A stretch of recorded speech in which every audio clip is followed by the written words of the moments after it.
ราคา20บาทและกระทงทำจากเปลือกข้าวโพดราคา 35-40 บาทราคาขึ้นอยู่กับขนาดที่แตกต่างกันโดยผู้ประกอบการมีการปิดป้ายแสดงราคาอย่างชัดเจนทางนี้เจ้าหน้าที่จากสำนักงานพาณิชย์จังหวัดลำปางได้เน้นย้ำให้ผู้ประกอบการปิดป้ายแสดงราคาจำหน่ายไว้ให้ผู้ซื้อเห็นอย่างชัดเจนและไม่ฉวยโอกาสขึ้นราคาสินค้ารวมทั้งปฏิบัติตามกฎหมายอย่างเคร่งครัดบรรหารสุยะสวท.ลำปางรายงานอินโดนีเซียต้อนรับนักท่องเที่ยวต่างชาติมากกว่า 11.4 ล้าน คนในช่วง 9 เดือนที่ผ่านมาสำนักงานสถิติแห่งชาติของอินโดนีเซียเปิดเผยข้อมูลที่ระบุว่าอินโดนีเซียต้อนรับนักท่องเที่ยวต่างชาติราว 11.430,000 คนในช่วงเดือนมกราคมถึงกันยายนของปีนี้เพิ่มขึ้น10.22%เมื่อเทียบกับช่วงเวลาเดียวกันของปีที่แล้วขณะที่เดือนกันยายนที่ผ่านมาเพียงเดือนเดียวมีนักท่องเที่ยวต่างชาติเยือนอินโดนีเซียเกือบ 1.4 ล้าน คนเพิ่มขึ้น9.04%เมื่อเทียบกับเดือนกันยายนปีที่แล้วโดยส่วนใหญ่เป็นนักท่องเที่ยวจากมาเลเซียออสเตรเลียและสิงคโปร์ทั้งนี้อินโดนีเซียยังตั้งเป้าต้อนรับนักท่องเที่ยวต่างชาติในปีนี้ราว 14 ล้านถึง 16 ล้านคนโดยมุ่งเน้นการพัฒนาการท่องเที่ยวให้ได้มาตรฐานสากลและส่งเสริมการท่องเที่ยวเชิงนิเวศและวัฒนธรรมรวมทั้งมุ่งเน้นพัฒนาแหล่งท่องเที่ยวแห่งใหม่เพื่อลดการพึ่งพาเกาะบาหลีแหล่งท่องเที่ยวยอดนิยมของอินโดนีเซียจบข่าวทิติมาอินกลัมอ่านรับฟังข่าวครั้งต่อไปเวลา 15 นาฬิกาค่ะติดตามข่าวที่นำเสนอไปแล้วได้ที่ www.thainews.prd.go.th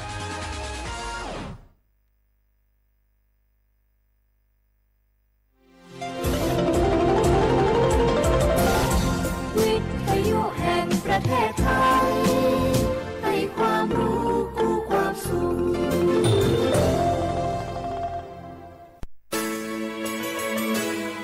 สถานีวิทยุกระจายเสียงแห่งประเทศไทยจังหวัดเชียงใหม่ AM 1476 กิโลเฮิรตซ์สถานีวิทยุภาคภาษาชาติพันธุ์แห่งเดียวในประเทศไทยที่มีความทันสมัยเชื่อถือได้สร้างอัตลักษณ์กลุ่มชาติพันธุ์สู่สากล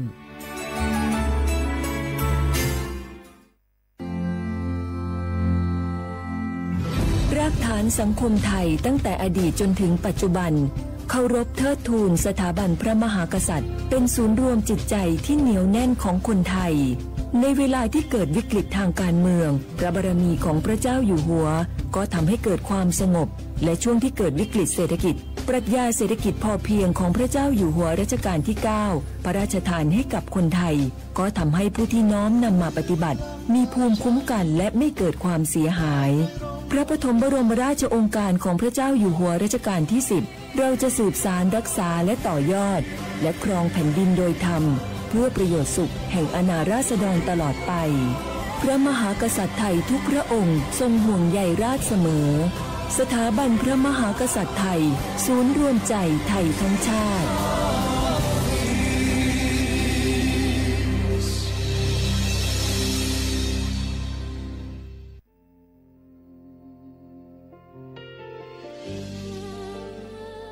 พระเสด็จสู่แดนสวง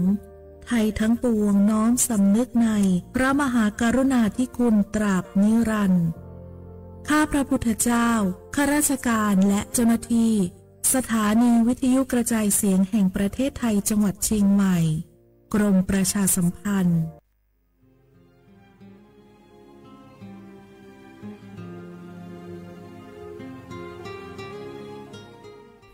This is a moment of profound grief for the Kingdom of Thailand.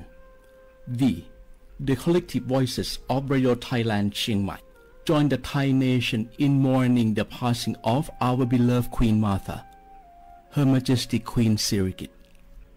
Her life was a testament to the unwavering service, grace, and deep love for the Thai people. Our humble condolences and thoughts are with His Majesty the King, the royal family, and all the Thai people during this deeply sorrowful time. We will remember her forever.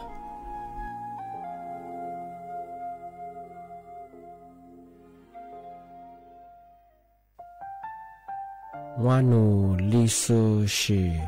ถ้ามีคนแนวจามาอามุสานีมาอาคือที่ลิซางโงว่านูว่าจะมาอาคือเฟมากูว่าทัวมาที่ลิชิควาลิปดูถ้ามีคนแนวจามาวานูลิซูชิซาควาซาโวอามาเฮตาโฮเลทลีนิมาจาจานิมาทิลิซาจางโง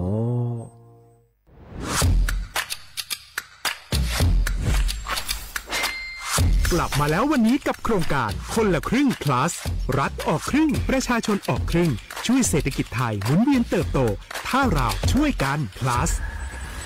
ต่อยอดให้เศรษฐกิจไทยเติบโตอย่างยั่งยืนด้วย5 plus plus ที่1เพิ่มช่วงอายุผู้เข้าร่วมโครงการจาก18ปีเป็น16ปี plus ที่2เพิ่มวงเงินใช้จ่ายจาก150บาทเป็น200บาทเพิ่มพลังซื้อของประชาชนเพื่อกระตุ้นการหมุนเวียนในระบบเศรษฐกิจฐานรากลดภาระค่าครองชีพ plus ที่3เพิ่มสิทธิพิเศษด้วยการดูแลผู้ที่อยู่ในระบบภาษีให้ได้รับสิทธิพิเศษมากขึ้นเพื่อสร้างแรงจูงใจให้ทุกคนร่วมอยู่ในระบบอย่างโปร่งใส plus ที่4เพิ่มโอกาสให้นิติบุคคลขนาดเล็กเข้าร่วมได้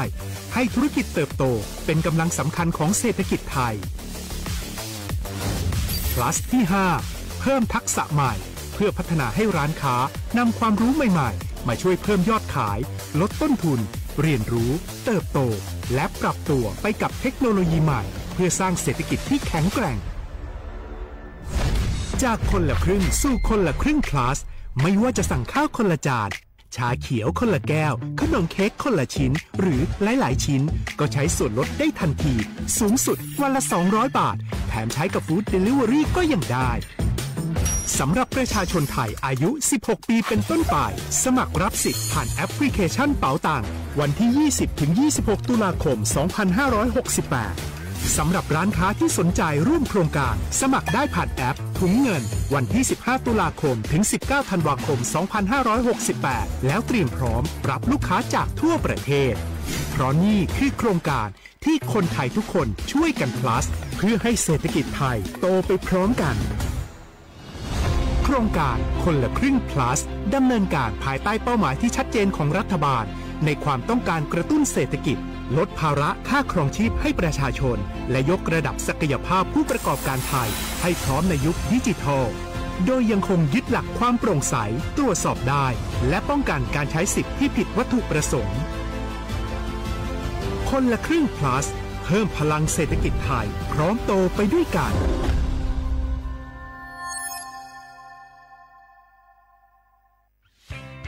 เส้นทางสายหมอกที่สวยที่สุดในเมืองแพร่กำลังรอทุกคนไปวิ่งด้วยกันครับทุกก้าวของคุณคือพลังของลมหายใจชวนเพื่อนชวนครอบครัวมาวิ่งฝ่าสายหมอกเพื่อโรงพยาบาลแพร่ในวันอาทิตย์ที่7ธันวาคม 2568บริเวณลานกิจกรรมหลังวัดพระธาตุช่อแฮมาร่วมกันส่งต่อพลังแห่งความดีเพราะทุกก้าวของคุณช่วยต่อชีวิตให้กับผู้ป่วยในโรงพยาบาลแพร่สมัครได้เลยวันนี้แล้วไปวิ่งด้วยกันในวันอาทิตย์ที่7ธันวาคม 2568พบกันบริเวณลานกิจกรรมหลังวัดพระธาตุช่อแฮนะครับ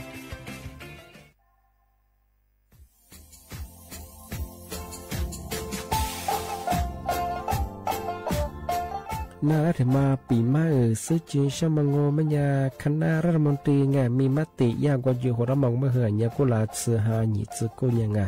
ยึดโขอยู่ตรงยาโฉดซื้อฉีกว่ายาไปรับมองเมื่อเหือแก้ไขปัญหาไงสถานะอาทิตย์เหือสัญชาไงเอาถ้ามีคนเนี่ยว่าจะส่งไงอธิบายที่ยากกฎหมายถือว่าไปรับมองเมื่อเหือไงมาตราที่17ไงแห่งพระราชบัญญัติคนเข้าเมืองไงพอสองมันอยากให้คนอยากให้หนีตัวอยากหนีซึ่งหนีกว่าไงเท่าว่าถ้ามีคนเนี่ยว่าดูแลส่วนอาทิตย์เหือมือจ้าจางเป็นยังไงอาทิตย์เนี่ยว่ามีทะเบียนประวัติเหือถูกต้องอยู่ไงอธิบายว่าสารว่ายื่นขอสถานะไงคนต่างด้าวเข้าเมืองโดยชอบด้วยกฎหมายที่ดียินหน้าบดงาที่ทยากฎหมายถือว่าบรรดามาเพื่อไงมาตราที่7ทวีไงแห่งพระราชบัญญัติไงสัญชาติยึดโขงไปเฮอพศยังไง2508ไงเอาถ้ามีคนได้ว่าเฮตาสุงโงไม่ยังไงที่นี่เฮอาบามันก็จะเฮอามาไง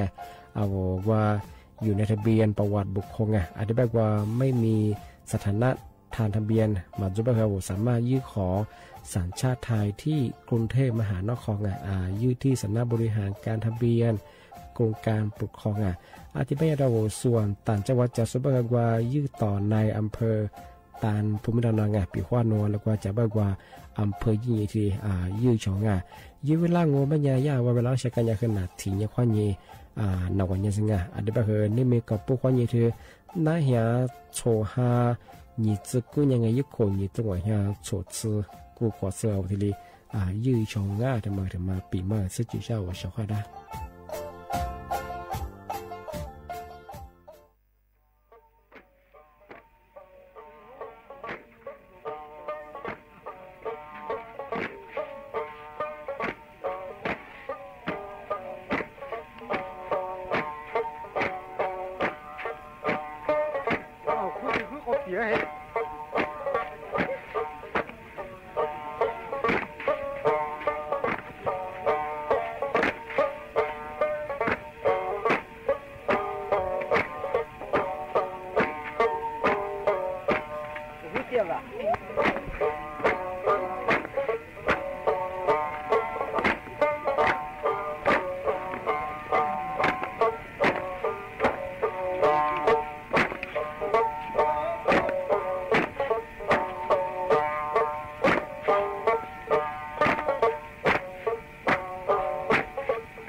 泪里苏马，俺有路只怕过比，你过去，我为路边马里苏我，家来来是做梦咋了，咱来白个事，大亲戚挂姐姐，听不见你，不努力。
เสียความแล้วข้อ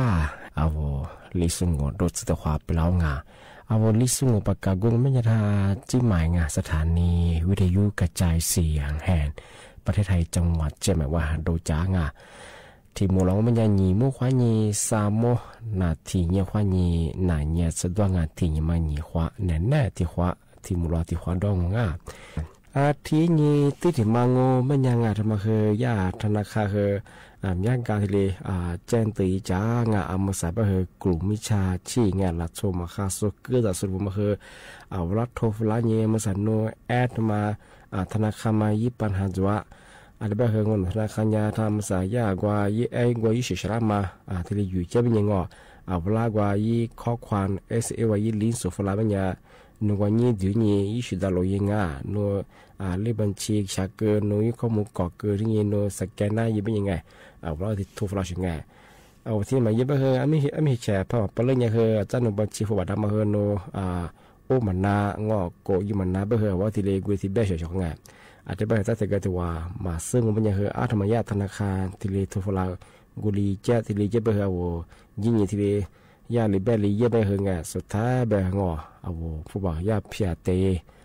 ข้อมูลเพียที่แต่ยางานแบบคือยังคือมีความเสี่ยงยางที่แบบยังยาธนาคารแบบยังคือ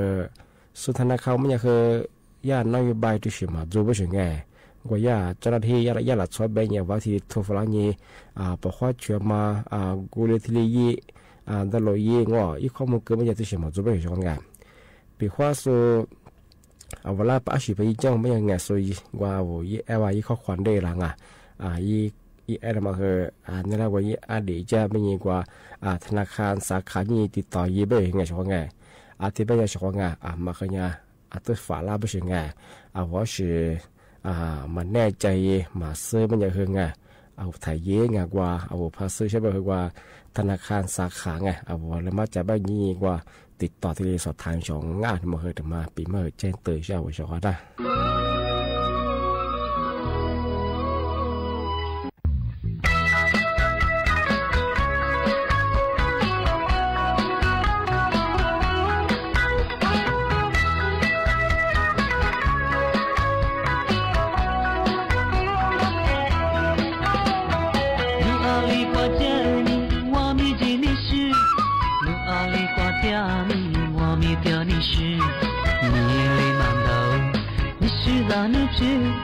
但你马关路的里分家，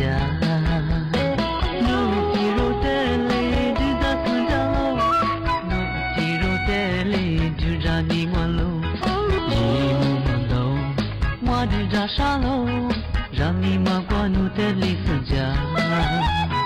是在这浪啊你你是马的嘞，你是苦难光的就在个冷漠，这个起路的我就在你妈妈。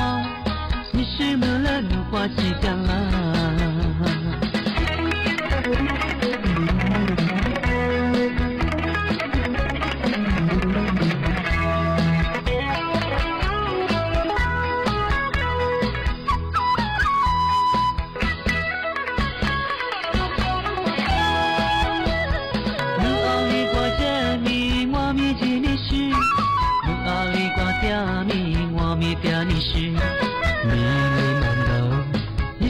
nu phe da ni ma kwa nu te li sun ja nu ti ro te le du da sun ja lo nu ti ro te le du ja ni wa lo ji nu ma lo wa du ra sha lo ra ni ma kwa nu te li sun ja a te ti su kwa mi ni shi ma te le yes me ku ne kwa mi du da ge le mo tu tu ji nu te wa du da ni ma ma你是么了？你花期掉了，是在不浪那米，你是么掉泪？也不可能光明，就在海边摸，这个去路的，我知道不掉吗？你是么了？你花期掉了。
ko isuna mai sele isu wa de long wa da su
อามุสาอาว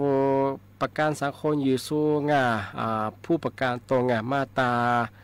33เจมาตรา39งาอามุสางบัญญารับสิทธิ์ไงฉีดวัคซีนบ้างไงป้องกันไข้หวัดใหญ่แบบฉบับไงมาคือฟรีก้าไงเธอประกันสังคมอยู่สู้ผู้ประกันตรงงามาตรา33เจ39งานี่มีกับโป้ข้อนี้425 3次ที่เรียกก้าบ้างไงเปิดฉบับไงที่บ้านก็มันยาสำนักงานประกันสังคมคือเชื่อมช่วงประกันอยู่สุดแล้วคือที่วัวหลังมาตรา33เจมาตรา39ไงยิโควาซึโคกับโปเดลมังโงมันยาวัคซีนที่เรียกว่าก้าบ้างไงฉบับไงวัคซีนมาคือการรับคือป้องกันไข้หวัดใหญ่ที่ว่าเคยที่เรียกการหน้าเป็นไงต่างฤดูกาลของวัวงาประจำปีก็คือยี่ตัวงาเฮียโชดชิโกงาสิ่งที่กบงาอาจจะไม่ปีข้อว่าเฉพาะงามาประกาศสังคมอยู่สูงมาตรา33เจมาตรา39โซปัญญาหัวเนสวัคซีนประกันช่วงปัญญาหัวคือว่าสถานพยาบาลไงก็แถน้ำหมายอยู่ว่าสิ่งไงโนวัคซีนกันเชื่อเป็นยังไงอธิบายว่ามันจะคือน้ำหมายอยู่ยี่ห้อนี้ตัวก็คือยี่ห้อก้าเชียงงาอธิบายว่ามันจะเฉพาะงาเนสวัคซีนมาก้าก็แถวมันจะมาปีขวาโรคประจำตัวจูสูงชินมาคาสูเถงที่ยิ่งกว่าติงกาถั่วก็คือเนสจากเนสมาแพ้ยาหรือวัคซีนก้าคือวัคซีนได้แพ้ยามาที่สิพอจงมันจะเนสวัคซีนมาก้าก็แถงที่หมอผ่าหมอมาแล้วเขาก็แถที่ดีปรึกษาเยที่ดีก็แถกว่าอยู่ว่าเป็นสิ่งงานเนสวัคซีนมาก้าก็แถงทำไม่ดีงานเฉพาะงานมาประกาศสังคมอยู่สูงเจ้ามาตรา33จีมาตรา39สิ่งที่ควรก็คือทายาประกาศสังคมยังไงแรกว่าเนสวัคซีนไงป้องกันโควิดนั่นเหมือนกันจุดยังไงไข้หวัดใหญ่มาการนำมา ทีเดียก้าบางงานมาคือว่าใช้สิประกาศของมันฟรีๆทีเดียก้างงอ่ะแต่ไม่แต่ก็ถือว่าเนี่ยคือเรามาซื้อสูตรจวงมาซื้องานมาคือว่ามาซื้อเสร็จแต่ปีมาชงงานที่บางไม่ปีว่าว่าที่ก็เหมือนแน่ใจบางอย่างว่ายี่ข้อมูลเพิ่มเติมง่ะพันหนึ่งช่องมาคือว่ายี่เบอร์โทรไปได้ง่ะยี่เบอร์โทรมันจะคือสายงานประกันสังคมยังไง1506งานว่าคือสายด่วนง่ะ24 ชั่วโมง24 ชั่วโมงคือโทรเน่างานปีว่ายี่ข้อมูลเพิ่มเติมสอบถามเพิ่มเติมง่ะถึงว่าประกาศที่ชื่อยี่ข้อมูลหนึ่งใช่ป่ะคือยี่สอบถามที่ยี่ช่างงอกันมาคือเสียข้อก็ถึงมาที่ได้ปีมาคือที่สุดจริงช่างที่นี่ที่สิมาโง่เป็นยังทำมาเฮียสำนักงานตำรวจข้อยิงประกาศแจ้งเตือนระวังมิชาชีพโทรมารอบรวมแบบนี้เอามาใส่ยาบ้าบางไม่คือมิชาชีพพมังละลายยางัวข้ออ้างที่เบี้ยนี่เอาละโทรฝรั่งช่องยูว่าถึงมาโง่เป็นยังว่ายากลุ่มมิชาชีพโทรฝรั่งมันยี่เบอร์โทรโง่เป็นยังที่เบอร์โทรศัพท์มือถือยี่เบอร์ปกติที่ช่วงช่วงที่ถึงบางเป็นยังญาติโทรฝรั่งนี่ญาติเป็นยังคืองอนหนุนยาบริษัทใหญ่ที่บริษัทธรรมศาสตร์นั่นแหละกว่า20คือจะไม่บริษัททว่ายี่โทรฝรั่งเป็นยังสามารถถึงบางเป็นยังอเมริกาโนเบอร์โทรข้อนี้เบอร์ที่ถึงมาเปิดได้เป็นยังไงเอาว่าที่โทรฝรั่งที่เบลล่าใช่ไงที่ถึงบางก็เป็นยังเอาว่าว่าโนยี่เบอร์โทรเปิดได้มาว่ามาข้ามว่าก็เลยเยี่ยมมาผิดของไม่ต้องบอกว่าอยู่ยาแบบยังไงเอาว่าที่โทรฝรั่งว่าที่เบลล่ากูเบลล่ายังไงที่ถึงบางก็เป็นยังเอาว่าแบบยังไงเอามาสั่งเบอร์โทรเปิดได้มาที่มือเปิดได้มาเอามาสัมภาษณ์มาปีเยอะเป็นยังว่าผิดกฎหมายเพราะว่าอยู่อย่างเป็นอย่างคือสัดส่วนนั้นคือโฉนหน้าเป็นยังไงว่าที่จะที่แบบยังไงที่เป็นอย่างคือเวลาคือข้อมูลเด็กย่นเลยย่ำมางอินเดียบัญชีถึงไงเจ้าของงานปีข้าวที่เรียกพระจิตจงเป็นยาที่ยาสำนักงานตำรวจเป็นยังไงถ้าบอกข้อตัดชุดเป็นยังไงมีตับสายยังมีที่เรียกยี่เสียงพอหมังเป็นอย่างนุ่มซ่าเฉียวเป็นอย่างคือดูดเงยมาคือจัวไม่ใช่เจ้าของงานว่าเอาว่าบอกข้อที่เฉยที่นั่นยิงที่ไม่เคยย่าแฮกข้อมูลยังมาคือกลิ่นหน้าไปสิงหนูบอกข้อฉุยาคือจะหนูบัญชีฟอร์พิเลมาคือกลิ่นหน้าไปสิงที่เป็นอย่างที่ย่างัวจึง5 ข้อที่เรียกนี่คือว่าที่เรียกเวลาที่พอตาจุดไปสิงที่เป็นย่าสำนักงานตำรวจคือมาคือติญารามาระวานติญาฝาลาไปสิงปีขวานนูที่เรียพัดจิตจงบัญญาบอกว่าตาช่วยมีนิสีไปสิงมาคือถึงมาที่เรียไปเปิดใช้ว่าจะร้องงานจิ้มหมายงานสถานีวิทยุกระจายเสียงแห่งประเทศไทยจังหวัดเชียงใหม่ยิ่งมือฉายิ่งระบบยิ่งความจริงของยา AM หรือตัวลี่หาชีดสืบโชว์ขึ้นกันด้วยจ้ะที่ทาวระบบไลน์ไงยิ่งเพจไปคือสวทเชียงใหม่ AM 1476ที่ยิ่งมาคือหนีควาไลน์ไงไหนๆก็คือฉุบมุขวาหนีสิโมที่หมดแล้วก็คือหนีมุขวาหนีสามโมที่ยิ่งมาคือหนีควาดวงงาว่าชอท่าวิทยุควาหนีนั่นนะจะสู้มังชิตาเฟซบุ๊กควาหนีตัวยิ่งสู้นั่นแหละคือบุโมว่าเสียควาละคือจุดชิดจอมังผู้จะชิดจะควาขามยาว่าจีที่ยิ่งกันที่เนี่ยว่าคือดัวคืออะไรก็จะคือข้าเปลี่ยนเนี่ยกุ้ยเจ๊ชของอาจจะเป็นจะถึงมูลหนีมุขเนี่ยคือสามมัวแต่ความมูลแหลกกว่านี่ไหนเป็นว่าชก็ได้ปีมามาคือที่เรียนจงข้าสวัสดีครับ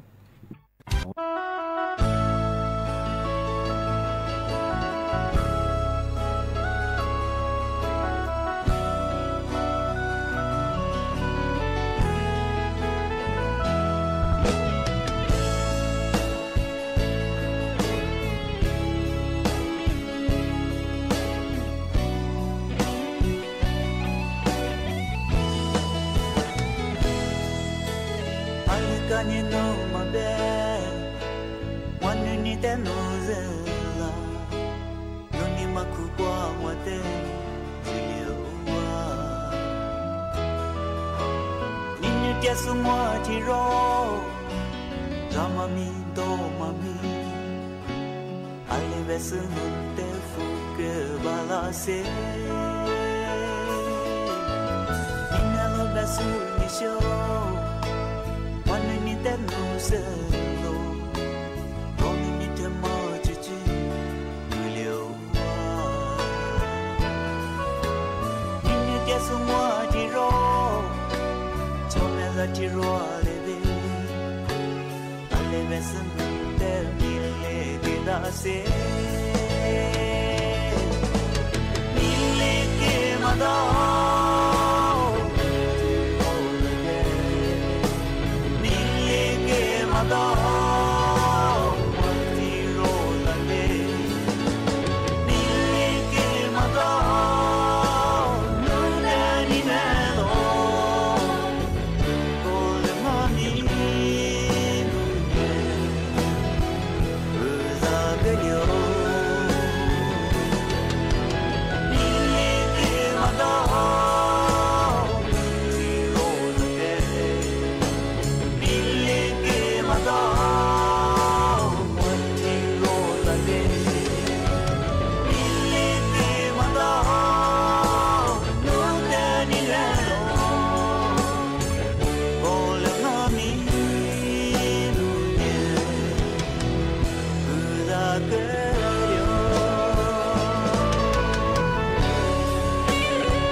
ti ro nga mi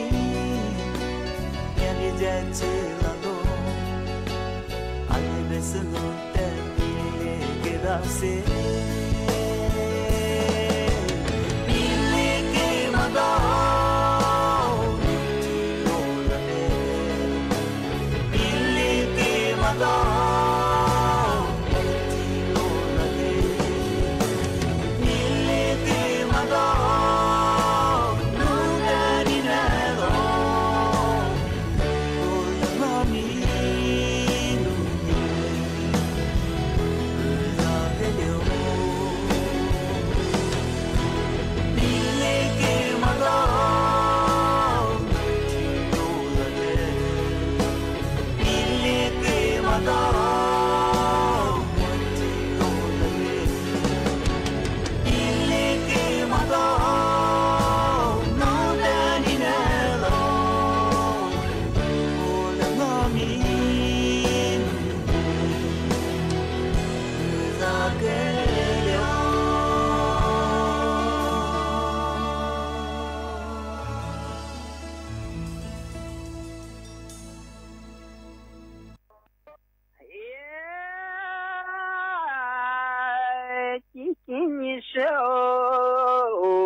你是那么年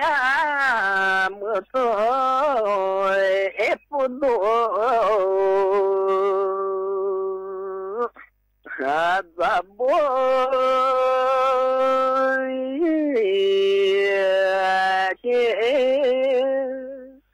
哈面子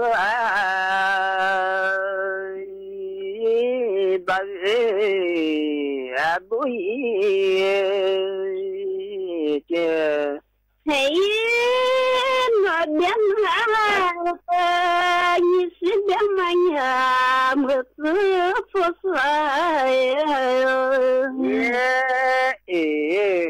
哎咋我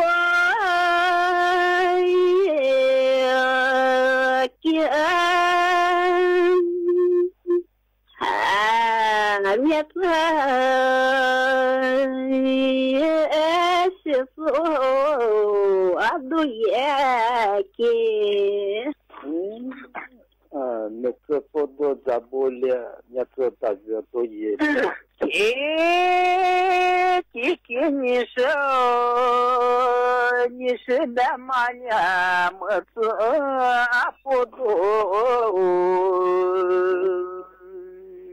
还咋不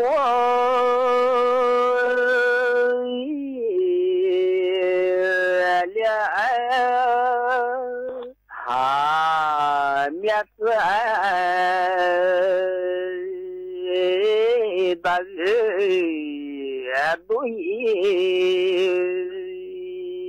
了你那边嘛你是呀么子发烧哎咋不了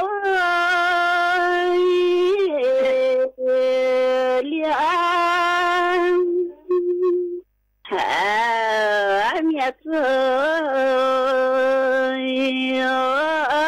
是说都也了你是我你诺么哎我不么呀诺不跑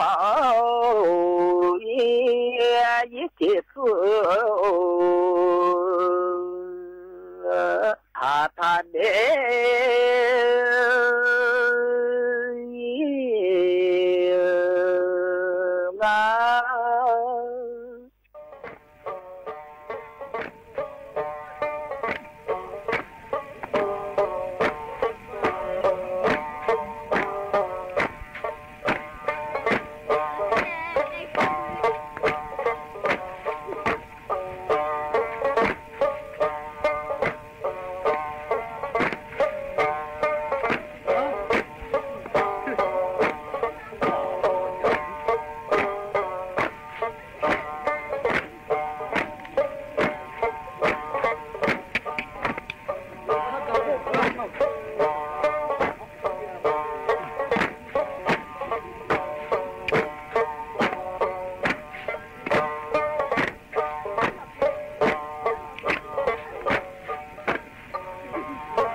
คงราคาขายก๊าซ LPG